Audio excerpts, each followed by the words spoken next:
Alexa, play that Amazon Ads podcast. Which one would you like to hear? The best one. Okay, now playing that Amazon Ads podcast. These gentlemen are completely changing the game. After listening to that Amazon Ads podcast, my ads are finally profitable. I also heard they're pretty cute. Welcome back to that Amazon Ads podcast, episode 3. I am Stephen Knock, joined here by Andrew Bailiff, co-host. Andrew, how are you? I'm doing good, man. I'm fired up. It's good to be back here, filming episode 3. We've got 2 episodes in the bank already, but had to take a little time off. We were up in New York City, actually. That was pretty fun. Good to meet up in person, and we actually took a quick little trip down to the Amazon Ads offices down there in New York City. So glad to be back from that. What was your overall? What was the feeling that you received as you were walking through the Amazon Ads offices? A little nerdy. I was a little nerdy, to be honest. I was pretty excited to be there, and there was nothing too special about it. It was just an office with some people in it. You know, kind of what you would expect. But I felt really excited to be there. Felt like a long journey leading to getting to go to the Amazon Ads offices. But all in all, it was pretty underwhelming. We were in a 4-hour meeting with the Amazon ad reps, and it was very long. And this was May. They did tell us when Prime Day was going to be, but we're not allowed to tell you because they were very particular on that. So sorry, can't let you know when it is, but we want it to be noted that we knew before everybody else knew. Mm-hmm. May 23rd. That's when we knew. May 23rd. Just so you know. Actually, just kidding. They didn't tell us. But yeah, Andrew, you were then also on vacation? Yeah. I went on a little 1-week beach vacation getaway. I actually did not look at any work for a solid week, which is probably the first time I've done that in a very long time. So that was much needed. Very refreshing. I'm excited to be back and ready to take on some more content creation, make that Amazon Ads podcast the best Amazon Ads podcast. Which Amazon Ads podcast? The best one. Oh yeah, I know. I was needing some help with some campaign optimizations, and your phone was on airplane mode the entire time, so you were no help to me there. Sorry about it. I know you know what you're doing. You can handle it. Yeah. Glad you're back. I'm glad we're back podcasting. And today for episode 3, we are diving into the previous episodes. If you haven't listened to episode 2 yet, the way we're trying to design this whole podcast is that each episode is going to build on previous episodes. So make sure you're getting caught up to speed with everything. But we are talking about the 4 different criteria for making bid changes. And this episode is going to be talking about what is probably the most important one. So it certainly deserves an episode to itself. All of the different bid criteria and formulas we use probably each deserve an episode of themselves. We'll kind of see when we get there, but certainly this first one requires a dedicated episode. But Andrew, I think, did you do a LinkedIn poll or where's this screenshot from that you're sharing with me? Oh yeah. That's a LinkedIn post that I did. I basically just asked, how often do you typically make bid optimizations? I was just a little bit curious to see, what people thought, and how frequently people were going into their ad console, making optimizations, pulling bulk sheets, things like that. So the results are actually not too surprising, pretty in line with kind of what we agree with, but we did have some outliers there. So first option was hourly or daily optimization. So we had 15% of respondents falling into that hourly or daily optimization framework. We had 46% on weekly optimizations, 27% on biweekly or monthly. And by biweekly, I don't mean twice a week. I mean every 2 weeks. Hopefully nobody got confused there. So we had 27% there, and then 12% that said something else. So we did have quite a few people, almost half of the 26 votes that I got said that they do optimizations on a weekly basis. What are your thoughts about that? Given that a lot of people use automation, I would have expected to see daily in there. But I guess if they're using these rule-based automations, increase or decrease by X%, I forget if we mentioned it on the previous episode, but the major pitfall of that is if you're decreasing your bids by 10% if the ACOS is high, or vice versa, if you're increasing by X% if the ACOS is low or if the visibility is low. If you're doing that on a daily basis, let's just say you're making 10% changes, then if you're increasing by 10% over the course of 7 days, you're going to double the bid by the time it's over. So perhaps that's why they're not, and they're sticking with weekly. I personally use weekly, so I think I find that to be a good cadence where it gives you enough time to collect data between bid changes to see how effective they truly were. But to the flip side, if you're only decreasing or increasing your bids on a weekly basis, and you are doing that XX percentage thing, part of where the RPC model that we're going to be showing you guys, the revenue per click model for keyword bidding, outperforms the increase or decrease by X% model, is that let's say you have a keyword where the ACOS is like, I'm going to speak in hyperboles, but let's just say the ACOS is 500%, which isn't even that hyperbolic. I guess that happens all the time. You'll have a product with $50 of spend that slipped away and $10 of sales. And if your plan is to decrease that bid by 10% this week, the next week you could spend another, instead of spending $50, you're spending $40 to get $10 of spend, and you're still at 400% ACOS. And so you decrease by 10% again. And then the following week, and I get it. People are going to push back. They're going to be like, well, I don't decrease by 10%. If it's that high, I decrease by 80% or whatever. You have your formulas. But the point is, the increase by decrease percentage thing, it's basically stepping up or stepping down until you're in the good, until you hit the target ACOS. And we're going to be showing you guys today how to hit the target ACOS tomorrow. You put the bid changes in today, tomorrow, boom, target ACOS, assuming conversion rate stayed the same and there was enough click volume on that keyword. But we're going to show you how to do that. So hopefully you're excited. We're excited to be sharing it with you. Andrew, anything else you want to add to that before we dive in? No, I think this is going to be, a really important episode for us to cover. There's a lot in here. We're trying to condense this material as much as we can. So today we have some slides that we put together, try some a little bit new. If you're not able to see those slides, you can check out the video on YouTube so you can see exactly what we're going over. But for those of you just listening in, we're going to do our best to try and describe everything that we're looking at to you, describe these formulas as best we can. But again, if you want to check out the slides, it's going to be on YouTube. Cool. Well, let's dive in. Last time we played that transition, we were like, whoa, that was epic. Because in our headphones, it sounds super boomy and loud.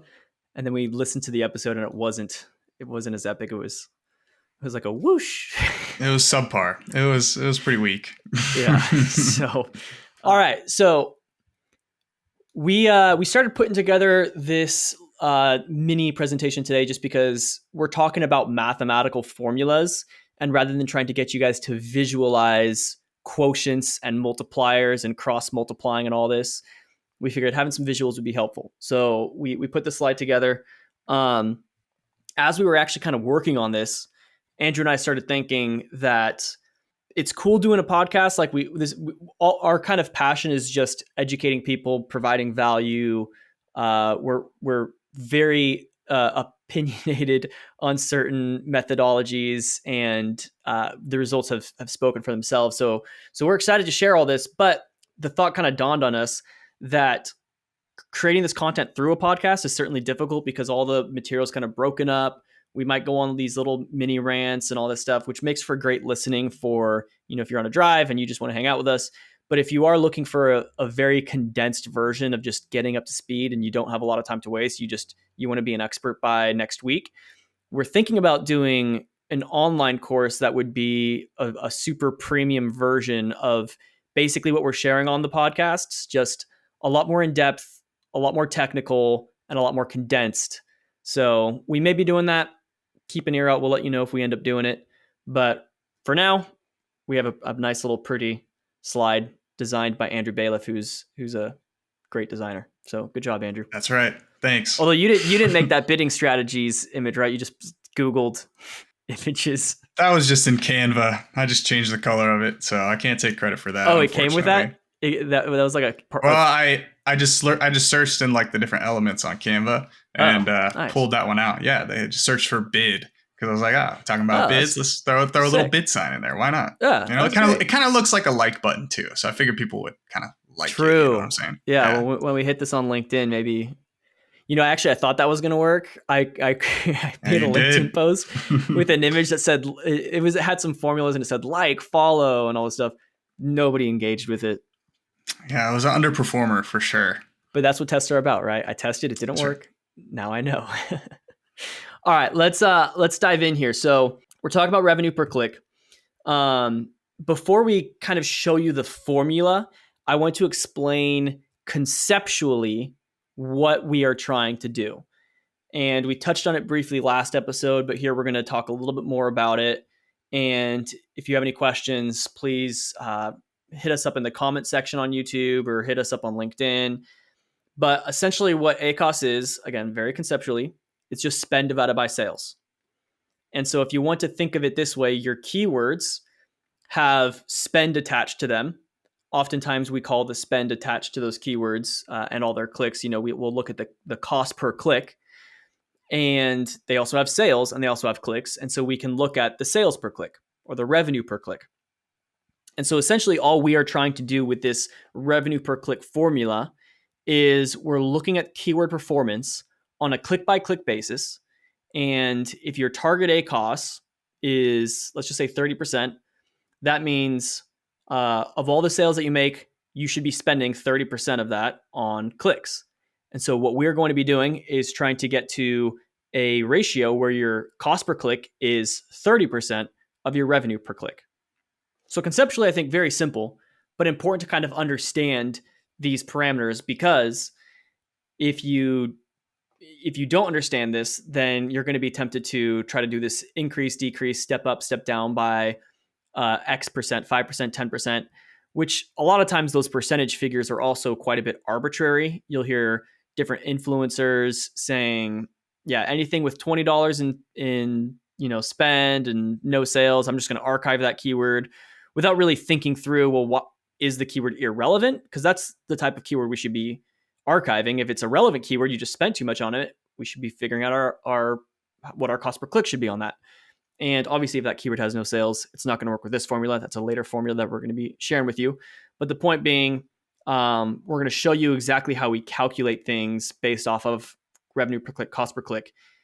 Andrew, anything to add to that, or should we just move on to our next slide here? I say we just dive in. That was a good explanation. Pretty much breaks down fundamentally why this works. And yeah, it's really awesome. Yeah. And then another benefit I'll just add before we do move on is going back to your poll that you asked, Andrew, about do you do these changes weekly, daily, or even hourly? The revenue per click model, you can run it hourly, like with the frequency of hourly if you want. If you're doing increase, decrease by 10%, if you're increasing by 10% within 7 iterations, you will double that bid. So if you're doing that hourly within 7 hours, you're going to double the bid from $1. If you just increase that by 10% over the next 7 hours, you'll get to $2. With revenue per click, what's great is that it doesn't matter how frequently you run it. You could run it minutely if you really wanted to. And it's just always going to be recalculating it's not increasing, decreasing by a certain percentage. It's always just recalculating based off of the revenue per click. So unless if that revenue per click is changing drastically, which if it is changing drastically, then maybe you want to have that super high frequency level of optimizations, but the point that I'm trying to make here is that another big strength of this model is that the frequency does not matter. You could run it as frequently or as infrequently as you want. That's not going to impact performance. If you're doing the increase, decrease by a certain percent, you have to be careful about your frequency and very mindful of that. Yep. That's a really good point. Love that. Yeah. So we talk about ACOS, spend over sales. I want us to think about keyword ACOS. And keyword ACOS is essentially just the keyword spend over the keyword sales. But if we want to be technical, we don't bid for total spend. We bid for clicks. So we should be looking at keyword ACOS. We should be thinking about that conceptually as your cost per click divided by your revenue per click, right? And so here we're showing this formula where it just says keyword ACOS equals your cost per click divided by your revenue per click. And then if you cross multiply that, what you're going to end up with, and when do we learn cross multiplication? Is that third grade? It's No. like Third grade. It's No, probably high I don't school. think so. It's That's like high school. sixth, seventh, eighth algebra. grade. It's like early algebra. You start learning cross multiplication. You think you're Yeah. not going to use it. I didn't think I was going to use it. Now I use it like every single day. So yeah, True. pay Yeah. attention in school, kids. Yeah. For all the sixth graders listening to this podcast, very important math for you. So when we cross multiply, we see that your cost per click is just a multiplication of your revenue per click and your ACOS. Now, I mean, don't get too tripped up on that math there, because obviously, yeah, cost per click is spend divided by sales. But if you were to take a certain keyword, and if you were to, let's say the keyword has a 30% ACOS and it has a $1 revenue per click, if you multiplied that out, you would figure out that your cost per click is 30 cents. But now what we're going to do here is, and you'll see on the slide, we show that formula where it's like your cost per click is your revenue per click times your ACOS. We're just going to add the word target in there, because the revenue per click is fixed. It's just whatever the sales were and whatever the clicks were. But instead of just multiplying it by your current ACOS, we're going to show your target ACOS there. And what that's going to get you is what your target CPC should be. And we'll give a couple of examples in a second in which we show you kind of how to actually do this math with some fake data. But your target cost per click is essentially just your current revenue per click multiplied by your target ACOS. And I really wish we had a live audience so I could just say, does that make sense? Get some feedback. Are there any questions? Am I doing a good job explaining this? But I mean, Andrew, do you think we missed anything here? No, I think you've covered that pretty well. I think if we had a live audience, they'd be like on board. Let's go. Let's keep moving forward into the next slide. Okay. But before we get to the example, though, I do want to quickly clarify that I've seen one popular method of optimizing is people will say, I take my current ACOS and my target ACOS, and I figure out how far off we are. So if my current ACOS is 100% and I should only be at 50%, I'll take that and then I'll multiply that by whatever my current CPC is, blah, blah, blah. That's actually going to get you the exact same thing. And without having to walk through all of the, why it's basically the same thing, you're essentially just kind of switching out a few variables and terminology, but it's all going to get you the same idea. So here's one more good cross multiplication example for audience listening. On the left-hand side, we have your target cost per click. Oh, and that's actually something else we should mention. Andrew, why are we saying target cost per click instead of keyword bid? Yeah, good distinction there. I think the main thing is that we want to differentiate the difference between a target CPC and a bid, because your bid and your CPC are not necessarily created equal. Your bid is like the max that you're willing to pay for a click, whereas your CPC is the actual earned cost per click. So it's important to understand that we're going to be setting bids based on what the formula gives us as like what our target CPC should be. So our bids could be higher than what our actual target CPC is if we have different multipliers and things like that associated with it. Yeah, you could be bidding $10 on a keyword, but you're the highest bidder. The next highest bidder is only bidding 50 cents, so you're only going to pay 51 cents. But also, a lot of campaign settings, if you're increasing for product page placements, increasing for top of search placements, if you have dynamic up and down turned on, all of that's going to impact your actual CPC. So we are trying to be particular by calling this your target cost per click and not necessarily your keyword bid. Now, for the sake of this first episode where we're trying to be a little bit more overview, it is absolutely okay. And let me actually go back one slide. It is absolutely okay to just set your keyword bid to that target CPC. So the way it would look, especially if you're doing this in bulk, is you download your bulk file. You are going to, take all your keywords and you're going to punch in this formula. You're just going to, in the bids column, you're going to say equals sales divided by clicks times 30%. And that's going to be your new keyword bid. And that's going to get you really good results. Your performance will be significantly better. And then in that later episode that we already kind of started teasing, where we talk about incorporating the placement settings, because if you have dynamic up and down turned on, if you have increase for top of search turned on, we're going to show you how to factor all of that in. But to keep it simplified, just setting your bid to the target CPC is going to get you really good results. Maybe pull that keyword bid down just a little bit, pull it down like an extra 10%. If you do want to lower your actual bid just to account for that, that's just a simple way to kind of, I guess go off a hunch. I'm a big fan of optimizing off of a hunch, but it requires a lot of experience to be able to do that well. So if you haven't been managing campaigns manually and actively for at least a year, maybe don't go off a hunch.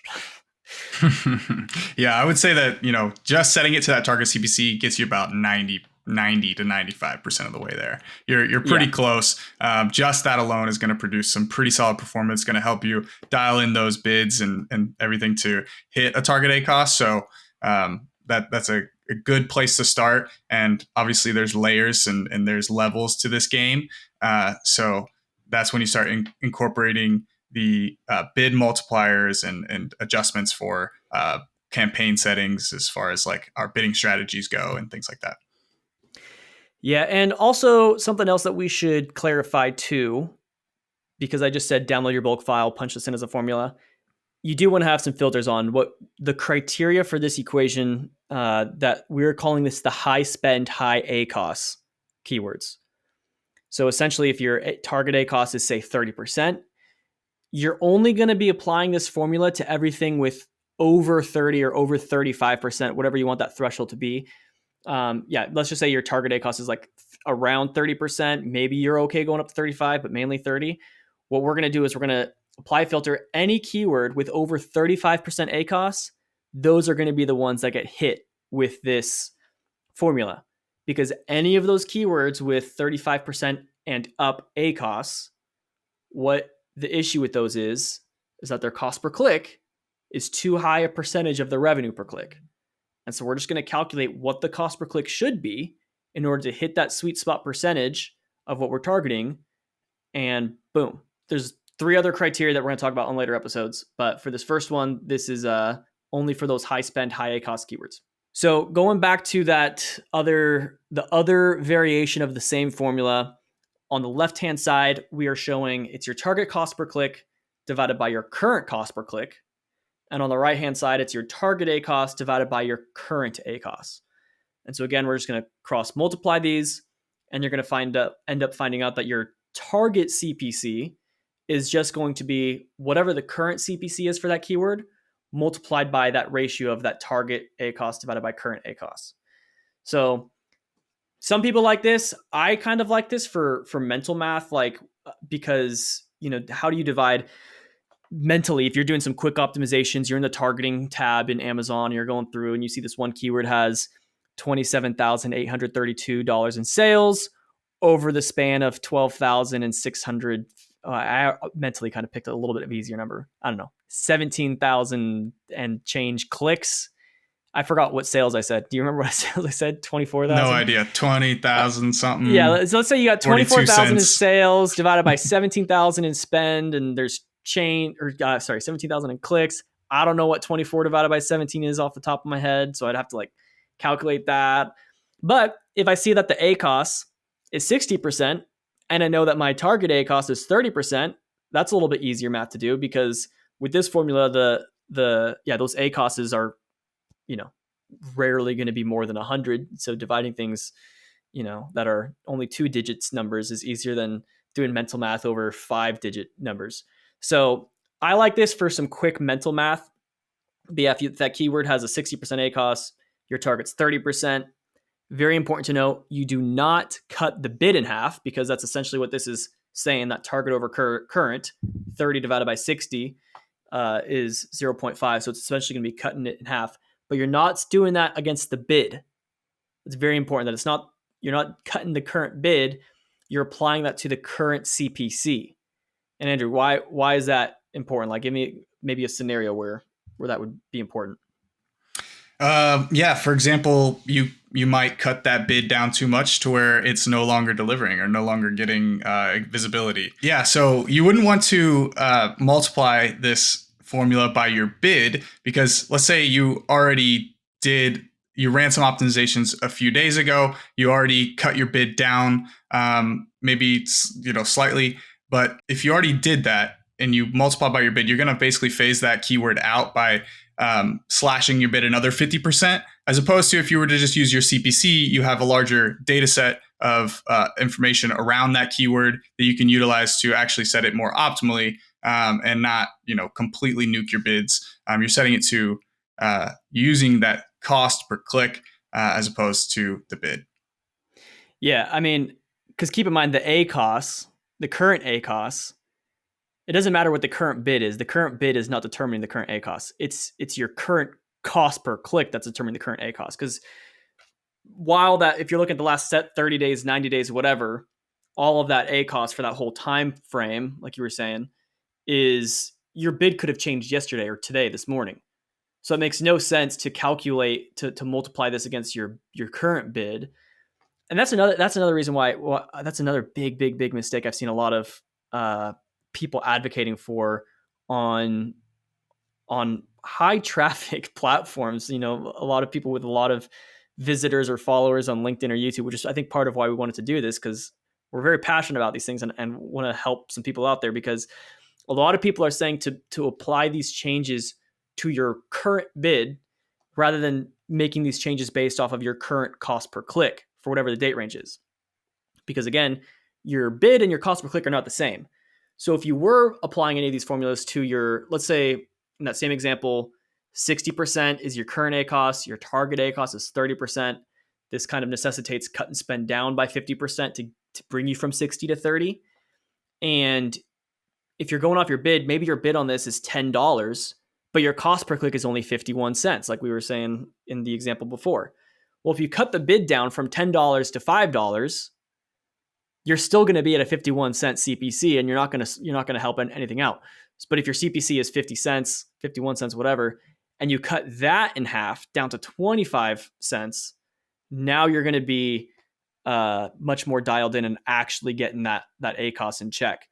And so that could happen on the upside, or to Andrew, your example, maybe you already made these bid reductions. Maybe your bids already are at 25 cents for this keyword because you put in you or someone else made these bid changes yesterday or last week or this morning. But now if you're still looking at the last 90 days of data, and when you look at the last 90 days of data, it still seems like the ACOS is high because you just put in these changes yesterday. And if you try to pull things down, multiply that 50% factor by the current bid and bring that from 25 down to 12 cents, you're not in great shape. So very important to note, we are doing this by the current cost per click and not the bids. But this formula is going to get you the exact same target cost per click as the other formula we shared for you. So up to you, whichever one you decide you want to use. I prefer this one for quick mental math. And then when I'm in spreadsheets, I just find it easier to use the function of sales divided by clicks rather than trying to grab the current ACOS and stuff. So yeah, anything to add to that? No, it makes sense. I think it's best visualized like as you go through a bulk sheet and start to apply these changes and stuff in, using your filters and stuff is a better visual than just kind of conceptually looking at a formula on a screen. So maybe at some point we could put together some, YouTube content actually showing, the process of doing this in a bulk sheet. That might be super helpful for people. So if you think that would be helpful, leave us a comment, hit us up on LinkedIn, and we'll try to put some stuff together for you on that to give you an actual real use case and example of how we utilize these formulas. Yeah. And the thought just occurred to me that I'm sure there are some people who use this method, this revenue per click method, and they also use it on low ACOS keywords. So if you've got a keyword, let's again say your target ACOS is 30%, your current ACOS is 10%. And to keep math simple, let's just say your current cost per click is 10 cents. There are a lot of people who would say, hey, we should essentially triple the budgets, triple the bids, bring that from 10 cents to 30 cents, which should get us from 10% ACOS to 30% ACOS. And that should allow us to get more visibility, all these things. And they're going to roll with that. I personally don't really like that because, a couple of reasons. I'm not super against it, but part of why I personally don't do that is a lot of times those low ACOS keywords are going to, a lot of them are just because they got lucky. It's like a one click, one conversion scenario. And so sometimes when you run the math that way, it'll end up giving you a ridiculously high bid. If you got one click and the conversion was, let's just say $100, and then you run this targeting 30% ACOS, it's going to set your bid to $30, because the formula is conceptually thinking, 100% conversion rate with that. Yes, you can apply filters that say, hey, it's got to have at least 20 clicks or something like that. And then we're going to calculate the revenue per click and bring things up. But yeah, you certainly can do that as well. This is, for me, I just tend to step those up slightly because you can still have big gaps, like jumping from 10 cents to 30 cents can be a pretty big jump. And it could, particularly on like broad match keywords or auto campaigns, perhaps part of why the performance was so good is if this was like a close match or a loose match thing, whatever, as soon as you step that from 10 cents to 30 cents, it could throw your entire targeting into a whole new echelon of competition and long tail search terms that could, drastically, hurt performance and overspend and have lower conversion rates on everything else that it's capturing. So what you could do then is you could say, okay, maybe we're going to calculate revenue per click, but cap it that the step up won't be any more than 10% and add that additional thing. For me personally, that's a lot of work to calculate it all and then apply a ceiling that the bid change won't increase any more than 10%. I'd rather just say increase it by 10%. You might as well just go ahead and increase it by 10% if you're just going to cap it anyway. Yeah. Yeah. But we'll come back to that later. Yeah. Yeah, that's a good point. I mean, that's why we have these different quadrants or formulas that we use. I used to have a mentor that used to say horses for courses. Know which horse is right for which course. So in this scenario... He's talking about online courses or... No, I don't think he was talking about online courses. I didn't know horses could take online classes. That's a good one. Was this guy is he a gambler? I'm actually not really tracking the analogy. You got to use the right horse for the right course. So this is a horse race. Let's pretend Kentucky Derby. You want to put a really good horse on that course because you're going to be going against the top competition, as opposed to, putting a horse a little pony that you saw on the side of the road out on the track. So, for example, like you're saying, you use the revenue per click on high spend, high ACOS targets, as opposed to using it on low ACOS, low spend, low click converting terms, because provides all these potential complications with increasing your bids too much, setting your bids way too high, as opposed to using our method, the right horse for the course of increasing bids, which would be our laddering method, as opposed to this revenue per click method. Does that make any more sense to you, Stephen? I was so caught up on the horses by courses, whatever thing, I wasn't even paying attention to you. I was just imagining horses running around. Okay. Well, that's one I'm just thing. Kidding. Could do. Yes, it does. It does make sense. But yeah, Andrew's from Nashville, by the way, which is why he's a gambling man. He likes to go to Kentucky. University of Louisville, man, used to be about 5 minutes from the Churchill Downs. So that's why I think of horses. So if you ever need a hot lead on a good horse to bet on. That's right. I'm in California where sports betting is illegal, so lame. I can't. Anyways, that's besides the point. Yeah, you made a good point though. Yeah, and that's why we have these 4 different criteria, 4 different horses, you could say, for when we're going to apply different formulas. However, this revenue per click model is foundational because it conceptually, obviously, hopefully it makes sense now, but we're going to be applying the same logic even to a high spend keyword. So that keyword that has $20 in spend, no sales. We're going to apply the same logic to it, but you might be wondering how you can't calculate revenue per click when there's no sales on this keyword. Well, we'll show you how. But to kind of wrap up this segment, let's give a real quick example. Andrew, why don't you walk us through this? Yeah, for sure. So let's say, for example, we're looking at performance on a particular keyword. Let's say we spent $20. That keyword's driven $100 in sales. So that makes our ACOS 20%. Again, we're going to be using this target CPC is equal to revenue per click times target ACOS. So as you can see on the right there, we have our target CPC is equal to $100 divided by, and over here we have our clicks. We have 10 clicks. So our revenue per click is going to be $10. And let's just say, for example, we're trying to hit a 10% ACOS. So we're trying to get from 20% down to 10% ACOS. We want to be a little bit more conservative here. So basically, in this example, all we'd have is our target CPC is equal to $100 in revenue divided by 10 clicks, multiplied by 10%, or 0.1 for our target ACOS. So if we do that, set our target CPC is equal to $10 times 0.1, which is $1, where you can see our current CPC is around $2. In order to cut that ACOS in half, we're decreasing that target CPC by $1. So that'll make sense. Pretty straightforward, pretty easy example. Kept the math really simple for us, just so everybody could understand it. Yeah, hopefully the audience who's on audio only is able to follow with all that. But yeah, I mean, you can even see in this example. So we are doing the whole sales divided by clicks times target ACOS.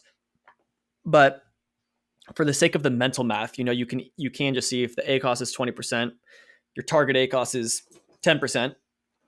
That's a 50% drop. I think that's a little bit easier math to do. So it's like, take our current cost per click, cut it in half, versus trying to do, and again, these are super easy numbers that you picked, but like 100 divided by 10 times 10%.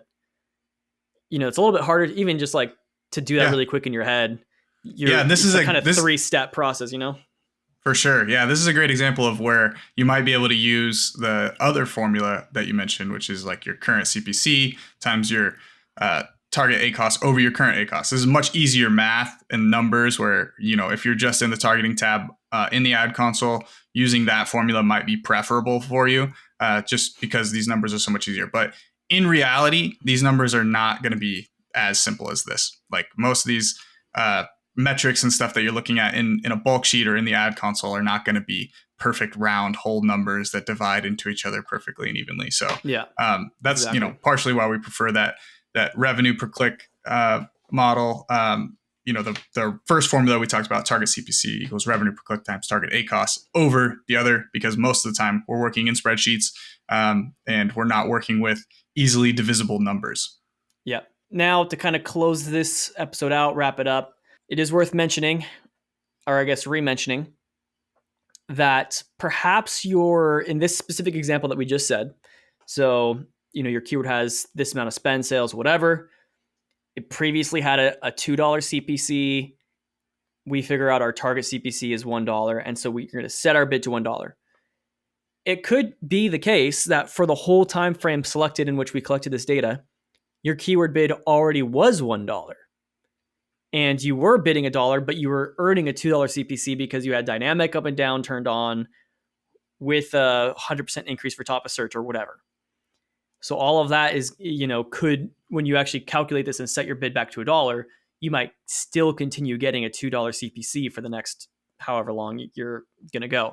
And you can run this over and over and over again, constantly resetting your bids to $1, assuming all the data stays the same with each iteration. And you're always going to be walking away with the $2 CPC. So this is, where understanding the difference between target CPC, you should be targeting $1 cost per click at the end of the day, doesn't necessarily mean that should be your bid. And so the oversimplified version is it's fine because most people use dynamic down only anyways. They don't have the up and down turned on.